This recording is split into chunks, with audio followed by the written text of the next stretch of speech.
All right, welcome back to the deep dive.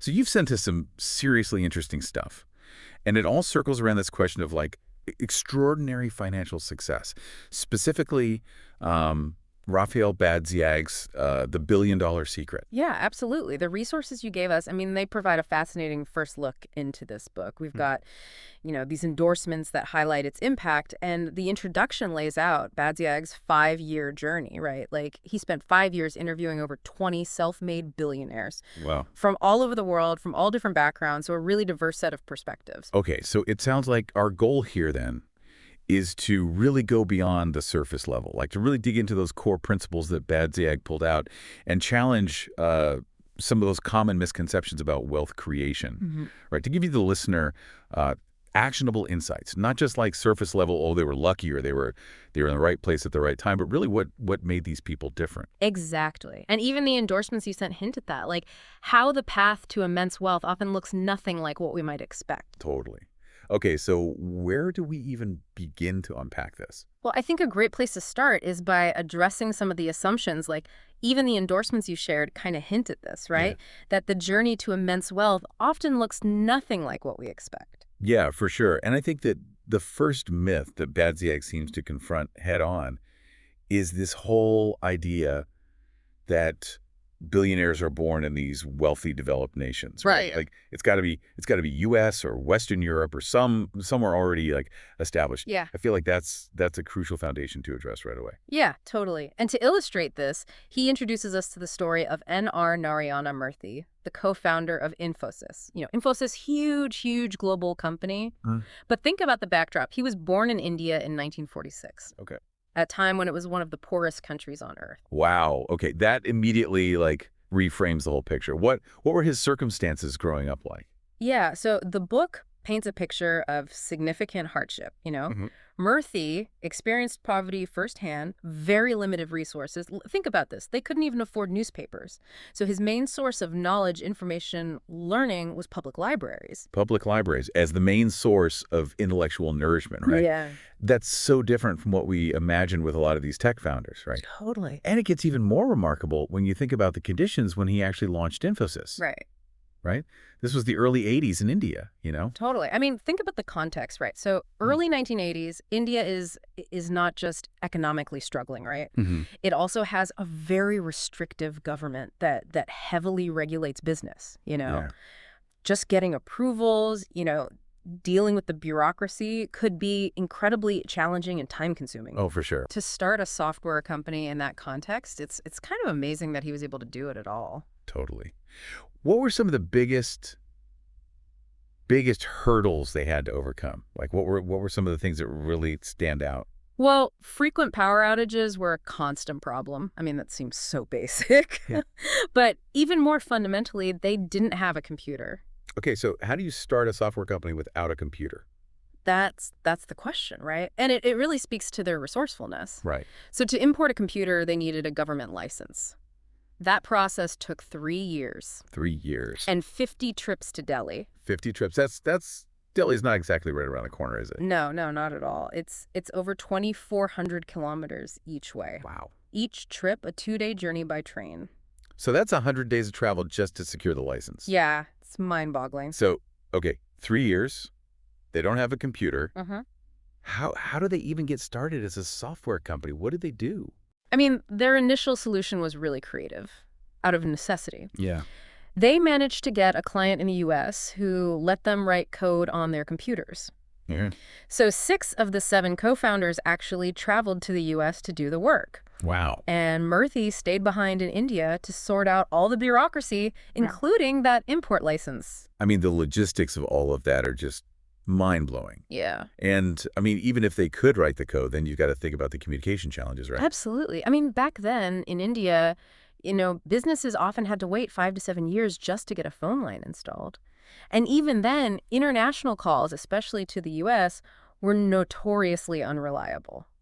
Dropped calls, no signal, busy signals. It was just part of life. So try coordinating a software project across the world with that kind of communication. Yeah. It's crazy to think about, compared to what we have now. It is. And then on top of all that, I mean, they were starting with limited capital, right? Oh, yeah. Infosys was started with a total of $250. That's it.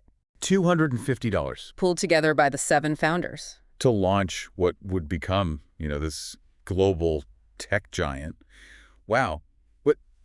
What, even if they managed to write the software, how do they actually get it to their client in the U.S.? Yeah. This is pre-internet. Yeah, so that was another big problem. The only way was to physically mail it, store it on magnetic tapes, and send it over. But the customs processing in India alone took 2 weeks. 2 weeks? So that meant it was a 3-week delivery time each way. 3 weeks to send the code, 3 weeks to get feedback. I mean, I can't even imagine. It's a different world. Okay, so what did they do? Well, their solution was, it was pretty simple. They just printed out the code, What? line by line. No way. And then faxed it to their colleague in the U.S. who would manually enter it. Wow, just printing out code and faxing it. I mean, that sounds so archaic. It does. It's amazing. It's amazing they were able to do it. Yeah. Okay, so, I mean, clearly Murthy really defied the circumstances he was born into. He did. I mean, he went from having no newspapers to leading a global tech powerhouse. So, I mean, this really hammers home the book's point that your circumstances don't dictate your potential. Right. And the book actually highlights a broader trend. Wealth is growing faster in developing countries, and a significant number of these immigrant billionaires, they often started with far fewer advantages than their counterparts in more developed nations. So, okay, we've tackled this idea that you have to be born in a wealthy country, to become a billionaire. What's the next misconception that Badziag tackled? Yeah, that's great. Okay, so the myth of needing to be born into a wealthy country is pretty much debunked. But, what about the idea that you need to come from a wealthy family to become a billionaire? Right. And that's the second big assumption the book challenges, right? It's this deeply ingrained belief that billionaires usually come from money. Mm-hmm. They inherit their wealth or have this privileged upbringing. But Badziag tackles this head on with a really, really remarkable story. Yeah, and the story you're talking about, as I recall, it's about Mohed Altred. Exactly, the founder of the Altred Group. Yeah, and his story is just, it's really incredible. He was a Syrian Bedouin who was actually abandoned by his father at birth. Like he and his mother were essentially outcasts, and tragically, his uncle was murdered by his own father. It's a really, really tough beginning. Yeah, living on the fringes of this community. They didn't even know his birthday. Wow. They didn't even know when he was born. Right, it speaks volumes about his early life. His mother died when he was only 4, and he was raised by his grandmother who, she wanted him to be a shepherd. Education was completely out of the question. So education was just completely, blocked off to him. Yeah. So how did he manage to overcome that resistance, It's incredible, He secretly walked miles barefoot across the desert just to go to school in a nearby village. Wow, barefoot across the desert just to go to school. No shoes, no proper clothes, just the simple djellaba that he wore. And some kind of teachers, seeing his determination, his bare hands, they would sometimes give him notebooks and pencils. But he tried to seek help from his father, right? Mm-hmm. And he was just repeatedly rejected, mistreated, sometimes even physically abused. So, I mean, even with all this hardship, he still wanted an education. Mm-hmm. Right. That's incredible. Were there any signs early on, though, of this entrepreneurial spirit that he would later become known for? There was actually this one significant moment. Remarkably, the only gift he ever received from his father was an old bicycle. Okay. And instead of just, using it for transport, he saw an opportunity. He actually started a small bicycle rental business with some of his classmates. Wow. Just earn a little bit of money so he could buy some school supplies. Amazing. So even amidst this adversity, Yeah. that drive was there, to create something, to build something. So what happened next? How did he go from this incredibly difficult childhood to leading a global corporation? His dedication paid off. Yeah. I mean, he excelled in school, became a top student, which led to scholarships to study abroad. Okay. And years later, after he finished his studies, he took a big risk. He took over a bankrupt French scaffolding company. Wow. And through his leadership, his vision, he transformed it into the global powerhouse that it is today. The Altred Group, which is this multinational with over 200 companies. Wow. So he went from being a Bedouin shepherd, didn't even know his birthday, to leading a multinational organization. It's an incredible journey. It's pretty remarkable. It is. And he's also been recognized for his achievements too, right? Oh, absolutely. He's a billionaire, and in 2015, he was actually named the Ernst & Young World Entrepreneur of the Year. A Wow. testament to his journey, right? Yeah. And the impact he's had. So, this whole idea that you need to come from privilege to be successful, I mean, that's just not true. Yeah, it's a myth. Right.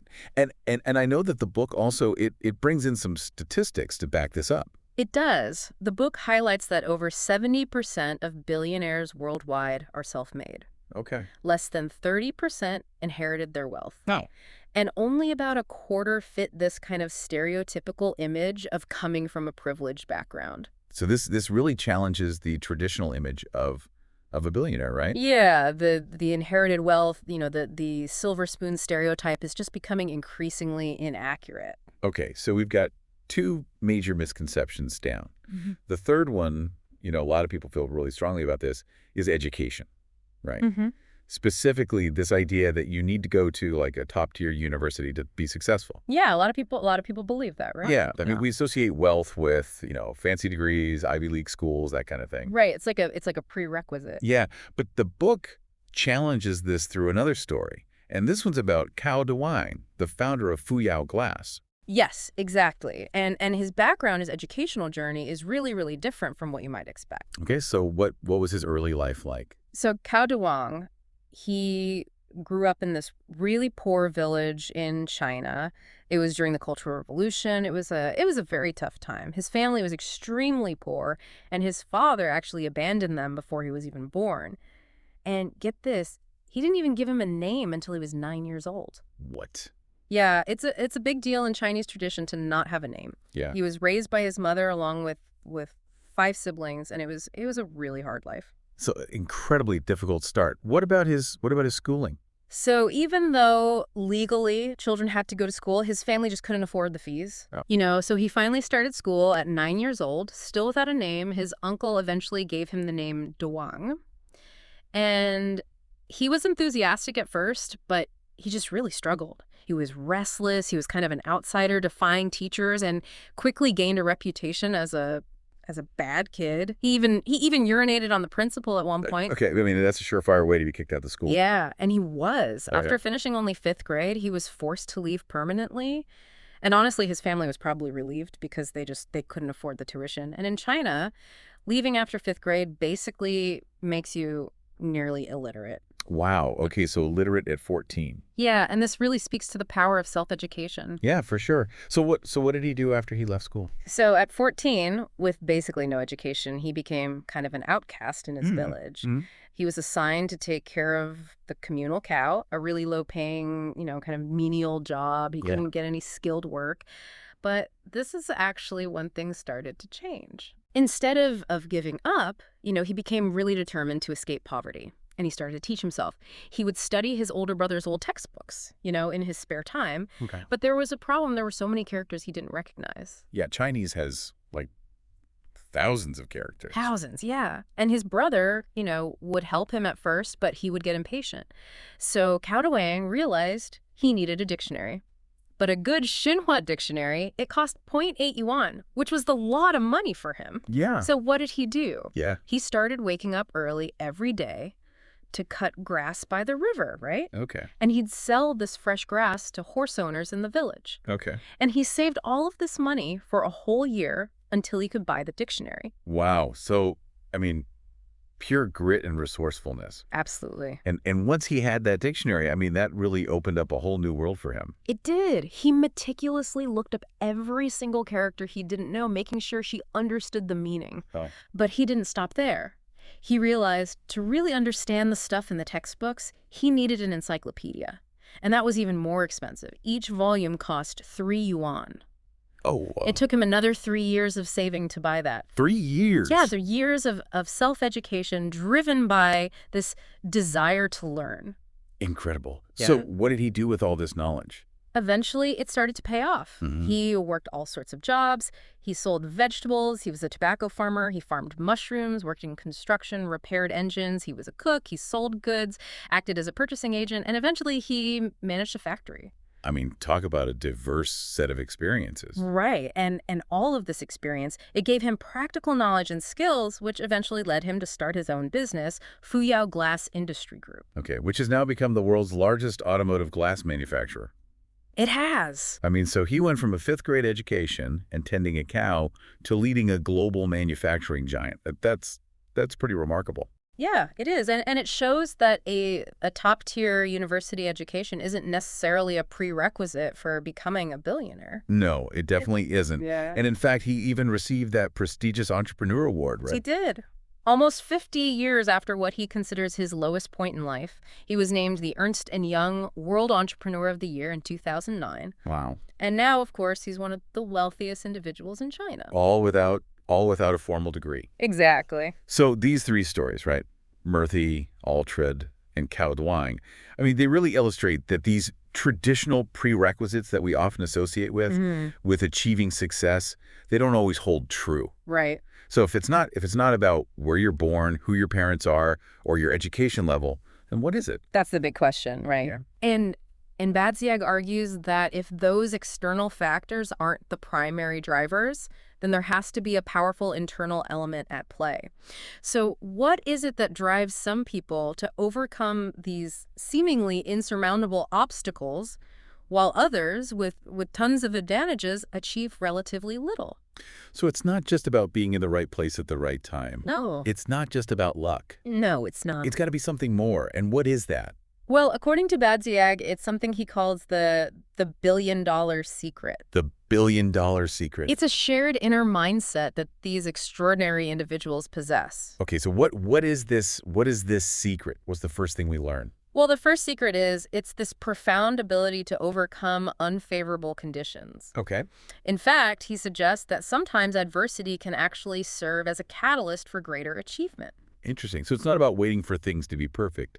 It's about developing the strength to overcome any obstacle. Exactly. And this is really just scratching the surface. The book goes on to examine 19 other distinct success principles that he found from his interviews. Okay, so we have a lot more to cover. Hold on. But these first three stories, they're really powerful. They really make you think about your own assumptions. They do. And to close out this section, the book draws a contrast between different mindsets. It describes people who are constantly waiting for the perfect conditions, and as a result, they don't take action. Okay. And then you have millionaires who they focus on controlling their own lives, but they might still believe that they need a certain number of favorable external factors in place. And where do the billionaires fit into this? How are they different? Billionaires have a much deeper understanding of the inner game of success, I think. You know, their mindset operates independently of external factors.